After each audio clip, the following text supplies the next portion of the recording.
Hey the rulers, DMO73 here, bringing you a showdown once again between Paul and I. We are playing Lulu Humans versus myself, playing a Fiethsing Elf Ball list, utilizing a lot of Melfies. Let's go ahead and jump right in. Ruler School is brought to you by Odyssey Games, where you can go to pre-order upcoming Force of Will sets, ccgprime.com for singles and supplies, cardodoko.com for those rulers in the international market looking for product, as well as our guest lecturer members Vite Ramen and Full Grammar Alchemist. Class is in session.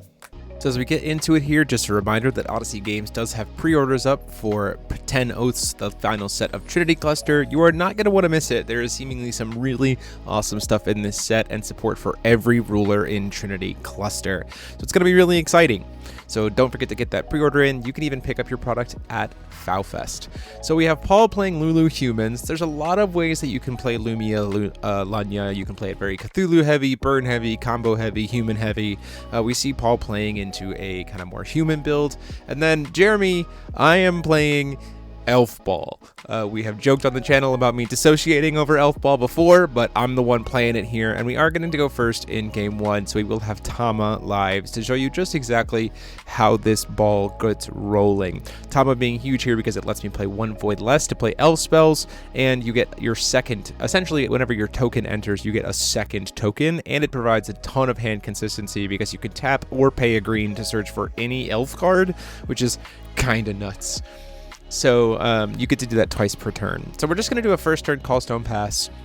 We see a Callstone Pass from Paul as well here, thinking about what he wants to do. He does have Fire Pit Trap, Spectator, and Shiva live. He doesn't really care about trying to get the Lotus here if he's going second. We're going to use Tama to search for a Melfi, and then because she only costs one, we're going to try to cast the Melfi.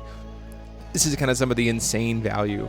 Paul's going to go ahead and say, okay, so after you've cast that, before we go to your turn, we're going to use Healing Wind Dragon Rider. So this is going to, it has Quick Cast, Flying, and Drain. I cannot cancel it. There's a card or its abilities.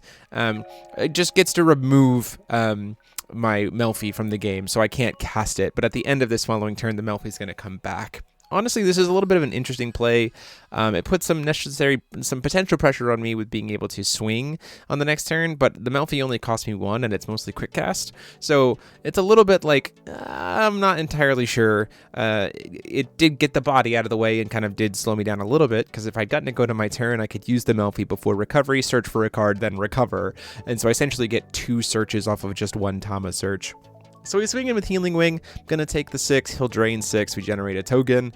And then Paul looks like he's just going to pass the turn. Then we're going to let him attempt to target the Healing Winged Dragon here with the Lumia. We say that's fine. We're going to go ahead and Lorite the Lumia trigger so that it does not get to flicker. And then we're still going to go ahead and go pay 200 at end of turn here. We're going to get that Melfi back in the play, which is going to get us an elf token thanks to Fiethsing, which will get us a second elf token thanks to Tama. You can see, just casting 2 cards here, you can get a lot of stuff really fast and get these bodies out on board. And then we're also going to try to search with Tama. Tama's going to grab us the other Melfi from way back in Millennia of Ages, and you'll see exactly why this card gets a little bit crazy in just a moment. Paul's going to go ahead and get rid of that Melfi again. He's going to flash in another Healing Wing Dragon Rider. Is going to use that on the Melfi, which is totally fine. It gets it out of the way. He doesn't want me to have that extra will if he can help it, especially since I could do something like cast Sword of Progression before recovery, set myself up for even more elves. Go ahead and call Stone. We had another resin drop there. We're going to go ahead and play our Melfi. Now, the way this Melfi works is while she's on field, you can rest 2 recovered elves to produce 1 will of any color. So this is kind of insane when you have all of your elves suddenly discounted. So we're going to play this Wattress, which will get our second card for the turn. So we have 2 elves.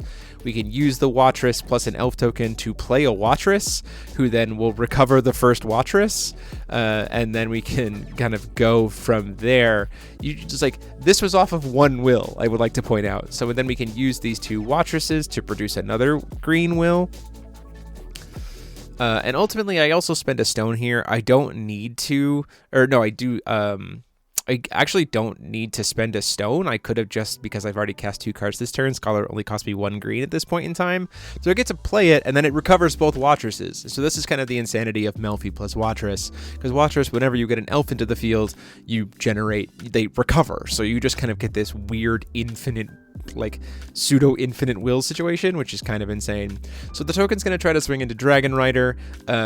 It will get blocked by the token, which is fine, but Wattress has belligerence and precision, so it can go into Wing Rider, and it's bigger because it only has 600 attack, so we can use these Wattresses to kill both riders, get those off the board, and we have Scholar. Like, we're threatening lethal next turn, and we can tap this Scholar to produce a grand total of 9 green will, because we have 9 elves.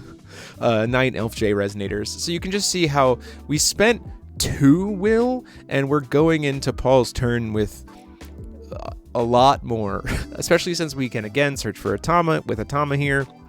Gets us any kind of elf we want, probably going to get us a Fiethsing, because we're setting up for the infinite attack loop, which we will try to showcase here for you on the channel. Ultimately deciding to start by grabbing an Alberek, and I go, actually, you know what? Let's be defensive. Let's grab another Lorite. We can just search for it. If I can get Alberek later, that's fine. So we go in, we just go ahead and pass the turn. Paul goes to recovery. Paul getting his 3rd stone. Unfortunately, no Windstone there. He didn't want to use the Shiva anyway. He knows it's going to get answered by a Lorite, so there's no point there. He's not in a good spot. Like, this is, even just the War Cry is enough to kill him next turn. I could also perform Judgment next turn. I'll have the Goddard of Tama as well. Like, we are currently threatening lethal here, indicating that we can use Melfi plus everything else. And again, if I flash in another elf like that Lorite, then suddenly both Wattresses get recovered, which then sets us up for even more shenanigans. And then there's some pretty silly things you can do with the token generation stuff on Wattresses to float even more will, because 1 token enters, thus triggering Tama and both Wattresses, so you can tap them to float will, and then when the other elf token enters, you can recover them again. Like, using Wattresses as a mana dork because of Melfi is kind of insane for what this deck is able to offer, let alone the fact that Scholar is already doing a lot of work here. Just because you have purely just so many bodies that you get kind of overwhelmed and you can't really do much about it. We're literally sitting at a point next turn where we can do Elvish Warcry and Judgment just by tapping Scholar, which at that point in time, everyone would be getting +8/+8 in Pierce, and we'd still have all of the Melfis being able to tap. We could use the 3 stones we have available as well. Like, there's just so much that we could interact with here. Paul's going to go ahead and throw out a 3-eyed black goat. He is trying to take my Huntress, my Scholar here, which is a fair grab. I mean, you can essentially then try to, I guess, swing it into my Wattresses just to try to kill it, or if he has some way to kill it himself. We're going to respond by floating a will using Melf. Oh, we're just going to use stone first. Okay. We're going to flash in a Lorite to cancel the enter effect to try to steal my guy. This will then refund the will that I paid for it by untapping both Wattresses. So the elf is still going to, we're going to both have to pop a goat. He'll take 400 damage. Going down to 54, has 2 stones open. You see there's a Shakti in hand that's unplayable right now because it costs 3. He can swing the token into a token and then try to ping Huntress. We'll go ahead and block with a Wattress, which I think is irrelevant. I don't really know if I needed to do this. I could honestly just banish the elf to make green off of... banish the elf to make green thanks to the Scholar, and then use that green to go search for an elf. But we respond with a Hellfire of the Demonic World because they do have some kind of barrier. It's going to try to remove it and deal 1,000. We'll respond to that Hellfire by floating all of the will as hit this swing. You see we have 3, 6, 9, 10 floating green that we can use. We're going to let Wattress get killed. We're going to use 3 of it to go ahead and do Elvish Warcry. The reason why is because we want both of the Huntresses to survive. As long as one of the Watchresses survive, we have infinite attacks. So we're in a good position. We can use 2 of the a million floating green we still have to do 2 searches here at the end of the turn with Tama. We can find another Watchess, and we're just in fine shape. So we have the Black Goat coming in. We're not going to flicker it. We're not going to do anything there. He pays 1 to attempt to use the God Artifacts to flip it face down and destroy all damaged Resonators, which would get rid of the Scholar because it got pinged by the Lunya ability. But we are going to go ahead and, for some reason, not just use the floating green we already have. We'll just tap 2 to flash in another Lorite, and then cancel the God Art ability. It still gets set face down. And then we'll use 2 of the floating to go search. This is going to go grab us a Fiethsing and a Watchess. So at this point in time, we can just swing out. We can do Elvish Warcry, flip Fiethsing, like it's just over. We don't even need to flip Fiethsing. We could do Elvish Warcry plus Talma Godart, But what we want to do here for you on the channel is we want to showcase the infinite attack loop. You essentially need 2 Fiethsings, the quick cast Fiethsing from Legacy Lost, a Melfi, and 2 Watchresses. And only one of the Watchresses needs to be able to attack this turn to illustrate how this works. So you're going to see me walk it through. Paul knows that he's done, but we use this for the sake of it. So we play a Watchess. So now we have the mana production part of it live. That's going to make a couple of tokens. We're going to make some extra will because of the tokens entering. You can see that kind of shenanigans that happens there. And then we'll make even more. So we have 2 floating green will at this point before the Watchess even gets resolved because it was my second card for the turn. We'll use both of it to grab another Fiethsing, or at least one of it to grab another Fiethsing. And here is the loop. So we will make a million will thanks to Scholar, and we'll pump everybody up. Watchers gets to swing in for 11, and then here's how the loop works. You use the second Watchess and any other elf to play a Melfi, or as a Fiethsing. Fiethsing is then, because it's an elf, we'll get both Elvish Archers to recover, Elvish Watchresses to recover, and then you use Watchess plus the Fiethsing to then make the will for the other Fiethsing, which then bounces your first Fiethsing back to your hand and creates a loop where the Watchess that can attack just gets to attack infinitely. So just wanted to illustrate that for you here as we go into game 2. So now we'll be able to see what it's like for Lulu humans when they have the Regalia, Subruler, Crimson Lotus live here. Other versions of the deck might not feel the need to get Lotus, but this version that Paul is using is certainly taking advantage of it to keep its hand filled when it doesn't necessarily have a ton of other ways to draw.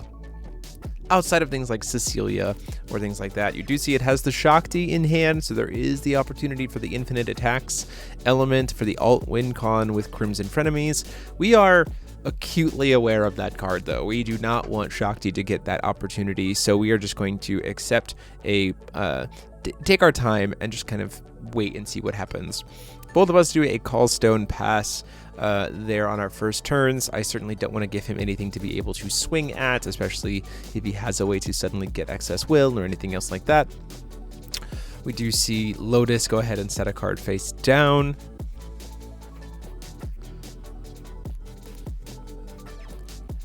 And then Paul deciding to pass as well, potentially here.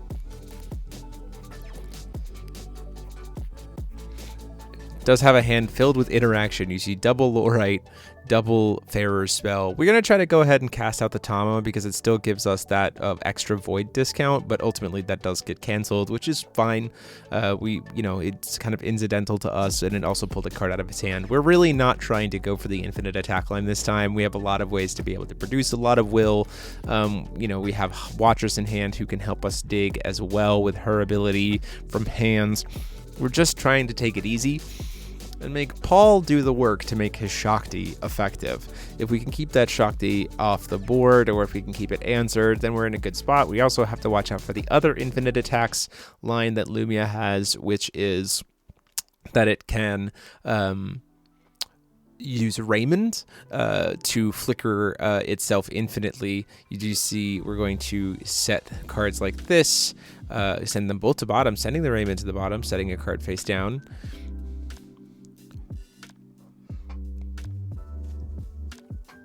Essentially, the infinite there for Rayman is that when Lumia swings, it'll flicker the Rayman, which will then leave the field, come back into the field. And when it leaves the field, you recover a J ruler you control.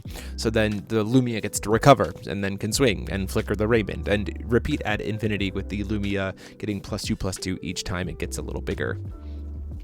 We're going to try to do Sword of Progression and then Watchers for just seeing if we can get 1 cost worth of stuff. Seeing if we can get a Resonator for just revealing that X value of 0 being X plus 1.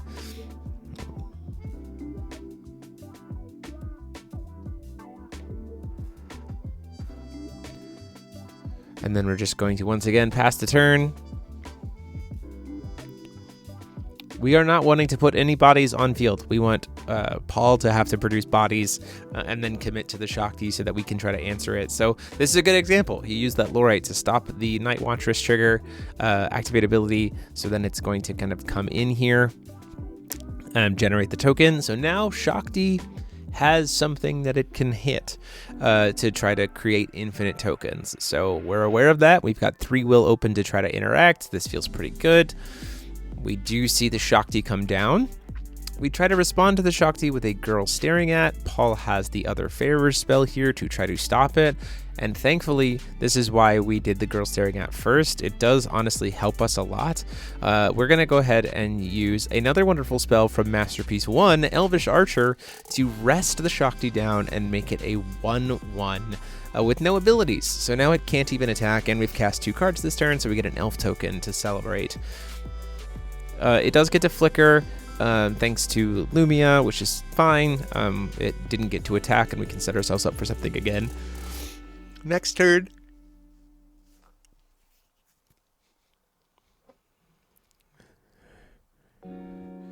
Gonna go ahead and pass the turn there. We are not trying to swing. The token does have Bloodlust, so it technically does have to swing. I think we swing it into the Lorite, though, to get it off the board. Paul says that's fine. You can get the Lorite off the board. I want to leave that elf token there anyway. See, we have double archers in hand, which is pretty great.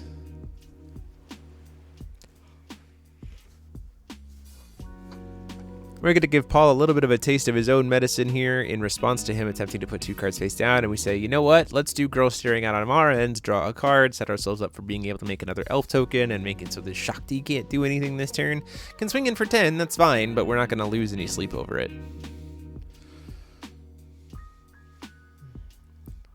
Slice of stone. It's a 4C stone here. See a fossil girl in the city, which might be worth keeping on top. He starts to say, but actually then decides to keep it on top. Does want to be able to stop those elvish archers in the future because they're going to keep coming back, especially since he continues to have tokens for me to potentially swing at.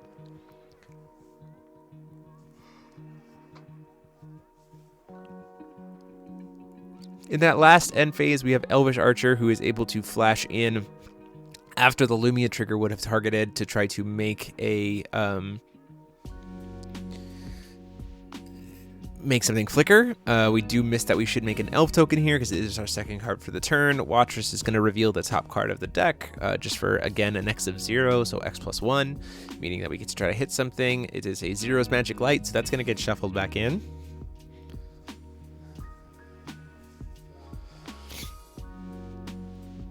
Move to recovery. We see another Elvish Archer hit there, which is awesome.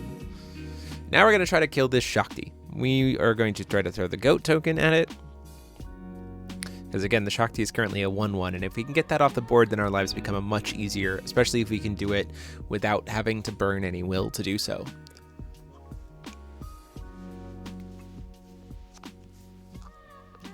Going to block with his own goat token. We'll swing an Elvish Archer at it. And we do see a card I was not expecting in this matchup, a Sympathy of Fire and Wind. This is going to burn both Elvish Archers for 8. Get them both off the board. Say, okay, that is fine. We'll throw the other elf token at it.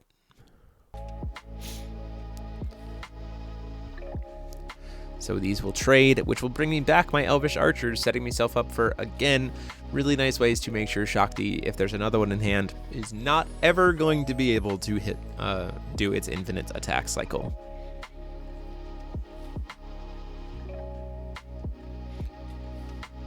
Paul deciding if he wants to try to flash in a Lorite to block or something like that. Trying to look at the top two. We are going to flash in a Lorite to stop it. A Lorite is going to come down on my end to stop it. We're going to flash in another Lorite to stop his Lorite. Get another elf token. The elvish archers get to come back, which is excellent.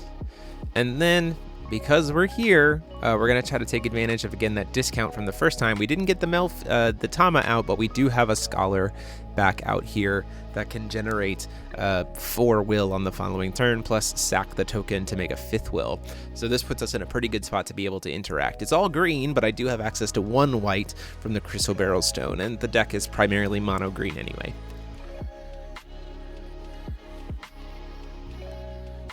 So one thing that happens here is that we generate several goat tokens because of things that attacked. I do believe it's just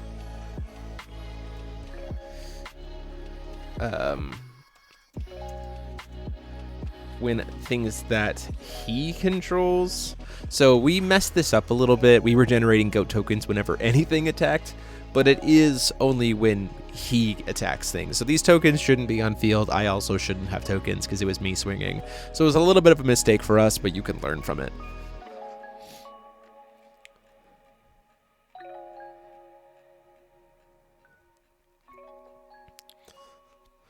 Paul's sitting with 5 will here, can essentially do a judgment of a Lumia for free since he has 3 stones the earth.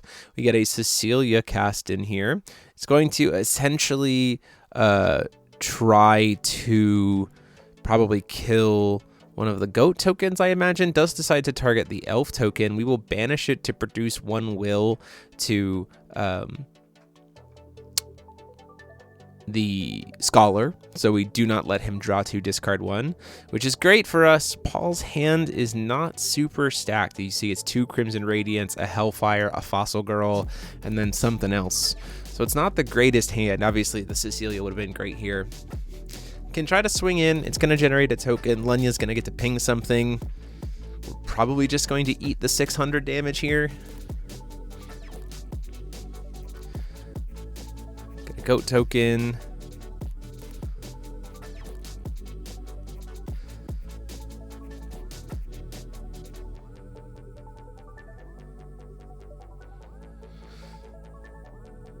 Swing in for 6. I will just take it, so that's fine.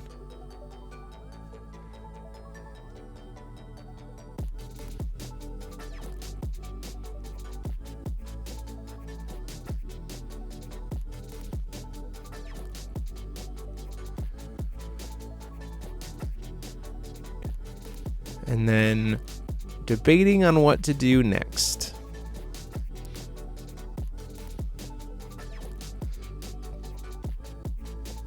Decides to say, hey, let's try to go up on will. We do have a Flames on Nyarlathotep. It's a way for him to, at this point in time, pay 1 will to make 5, or to make 3 will, which is pretty good. So the hand right now is pretty uninteractive, unfortunately. Going to try to make 3 more floating will in the end step. Use 2 of it to reveal a Wattress. So we have 4 total floating will. Look at the top 2. We get a Wattress and a Light Lightning. The Wattress we get to keep.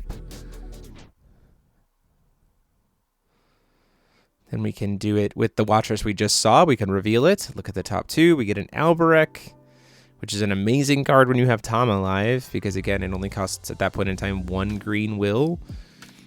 And you get some insane value off of him. Cecilia's going to get to trigger, pop 1 of the goat tokens, draw 2, discard 1. So he is still going to get to cycle those.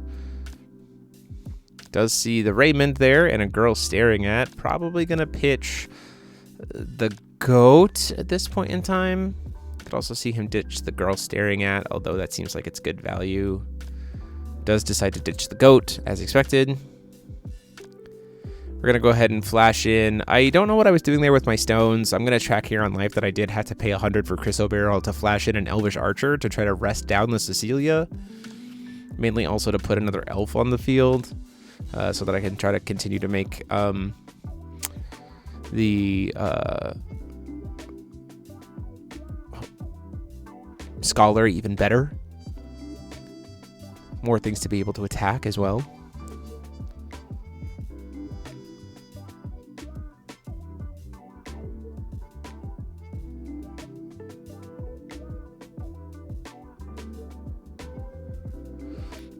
Do I see a girl staring at before recovery, which is fine. We're primarily using this turn as a setup turn.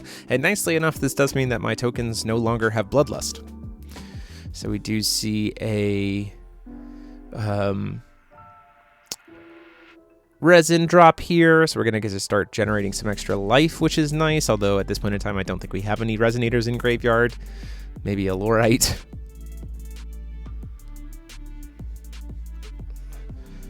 But we're in a pretty safe turn. Paul only has one will open. We have a lot more than one will open. We will have a lot more than one will open even after playing cards here, especially with token generation. So we're going to pay 200 here. We're going to play a Wattress. We have them in hand. We might as well cast them. And then we're going to pay another 2. And we're going to go ahead and full pay for this Melfi. It's well worth it, essentially, at this position, because of the fact that we can start generating extra will by tapping our tokens down to make will. We can tap the Wattress, as we said before, with the cycle. It's kind of insane. We start to pay 1, and then we go, why would we ever pay 1? We're just actually just going to wait and pass the turn. We're going into Paul's turn with a grand total of, just from what we have available on field with banishing a token,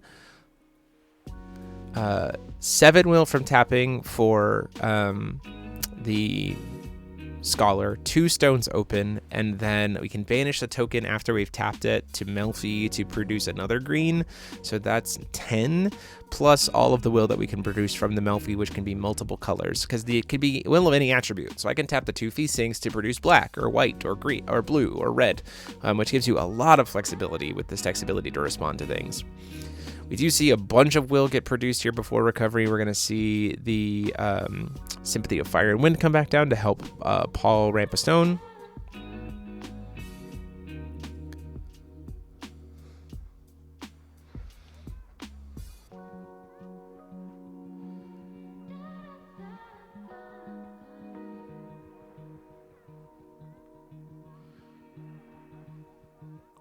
Moving into recovery.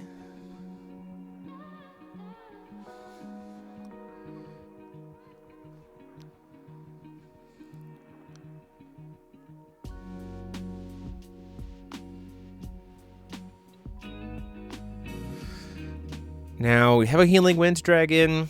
Can't be canceled its abilities, but it doesn't do a ton here.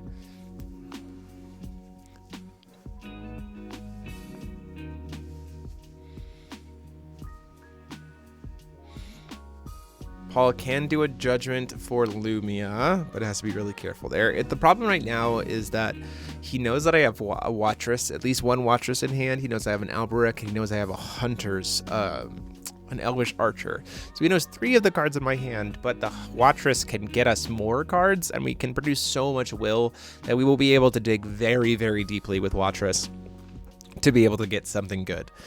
So that is a big problem for Paul to have to deal with in this scenario.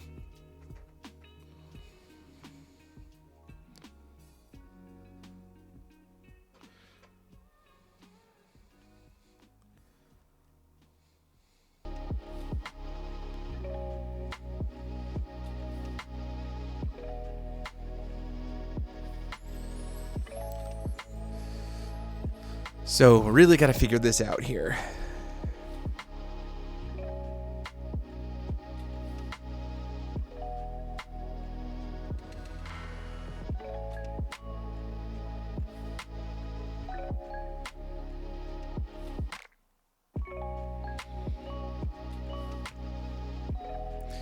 We're going to use the Cecilia to go at the Melfi. So this is the start of me kind of messing up a little bit here. We produce all of this will from the Scholar, and then we just use 3 of it to attempt to activate the Warcry ability to pump up +4. This is all before blocks are declared, and then we just don't block with one of these goat tokens that don't matter. So this is a problem because the Lunya is going to get to ping the Melfi regardless for 100 every time it attacks, and he's got a bunch of things that could attack this turn. So taking any kind of damage, especially when he flashes in this Rayman, puts us in a weird spot because this Melfi is going to die. Not necessarily right this moment, but it is going to die shortly. But we know that the Rayman is here, so that's a big piece for us to kind of be able to play around. We'll be able to get after any kind of responses to him trying to flicker it, thanks to the Elfish Archers in hand. So we're being showcased that we have the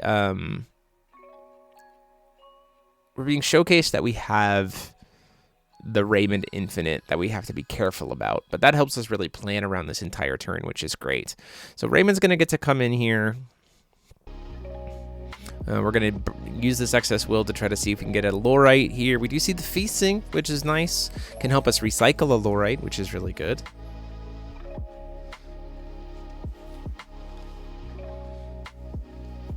Recycling the Lorite gives us a way to be able to stop the trigger of the Lumia to flicker. We can do kind of a lot of good value there.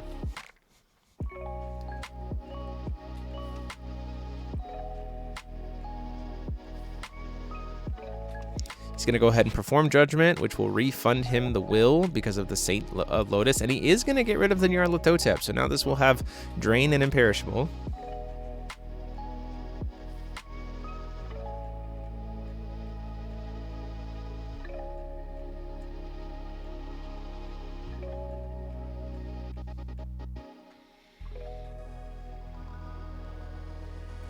Swinging in for 12 here with Drain.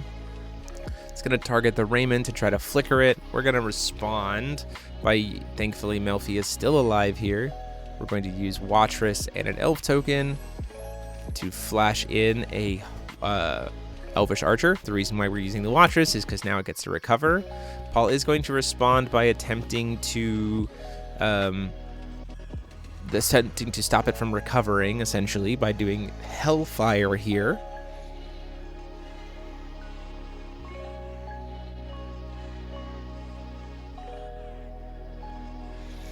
So again, the Wattress is taken, will die here because it's taken a ping from the swing, thanks to Lunya.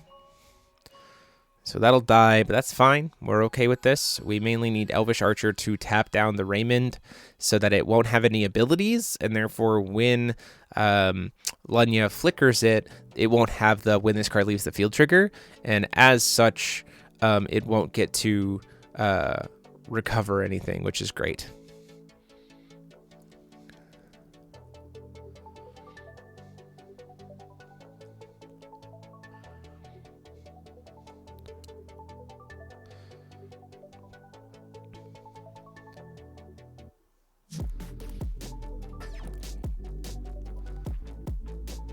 So the Rayman gets to come in, it gets another plus, big plus to the board, because it does have that trigger, right? So now everyone on his board is getting +4/+4.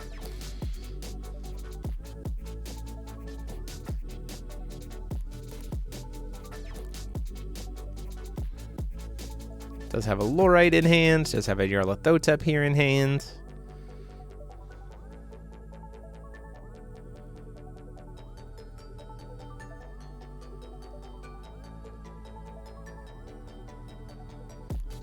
Gonna put a card face down and say that's okay.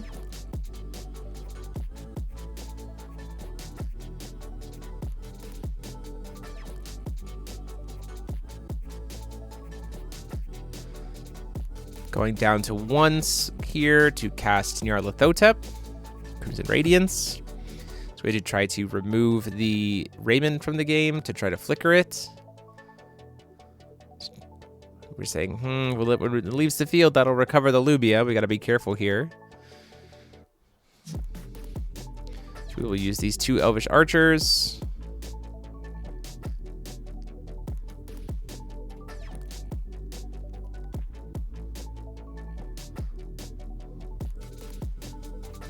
plus one of the floating, plus we can use these will from here. Flash in a Fiethsing. And then that'll generate an elf token. Use the Fiethsing to flicker the Lorite, and then recast the Lorite to stop the flicker trigger.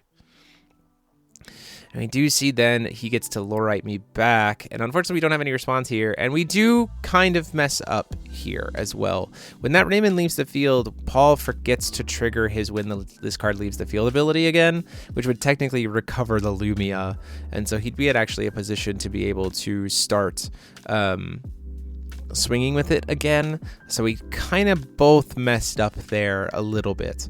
I do have another Elvish Archer in hand though, so if I had also thought about that, we just use the Elvish Archer again when he tries to swing with the Lumia again. So like ultimately with Paul being tapped out, he has no way to get to infinite attacks here because we do have one more Elvish Archer in hand, so it'd be safe. But just kind of the two of us mis-sequencing there. The tokens are going to be hitting me for a lot. We have plenty of blockers to be able to mess with things here. We're gonna use the Lorite +1 to produce an extra will before the Melfi gets killed. Hits me with the tokens.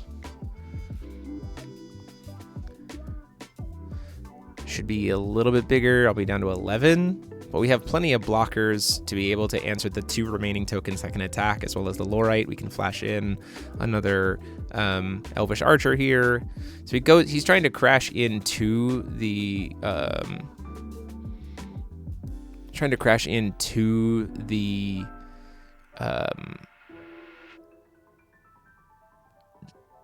plumped up Scholar here. Swings the Elvish Archer. We're probably going to block with the Lorite. Oh, no. Ultimately, have a little bit more life left, but unfortunately nothing can swing. I think the two of us were miscounting how much damage is on stuff. With the blocks and everything else, I think we're still okay for this. I think the Elvish Archer had maybe like 100 life left at this point in time, especially given that it had the counter on it. If our math is wrong, you can tell us in the comment sections. And then in his end step, because he's not quite there, he's going to draw because of something leaving the field. Gets to draw a couple cards, but he's tapped out, so it doesn't really help too much.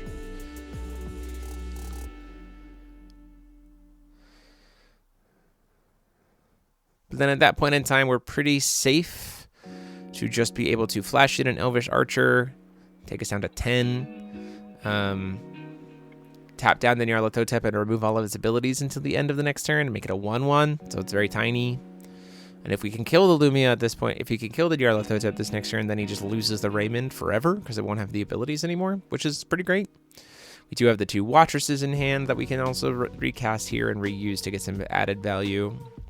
But at this point in time, it doesn't super matter. We have enough bodies on board that with Warcry and Judgmenting of Fiethsing, everything is going to get +8/+8 and Pierce. And he has a grand total of 1 blocker, a Lorite. So we're just kind of doing the math here and saying like, is there anything I want to do? Do I want to play Albrecht first just to rip the hand apart? Do I want to try to do there?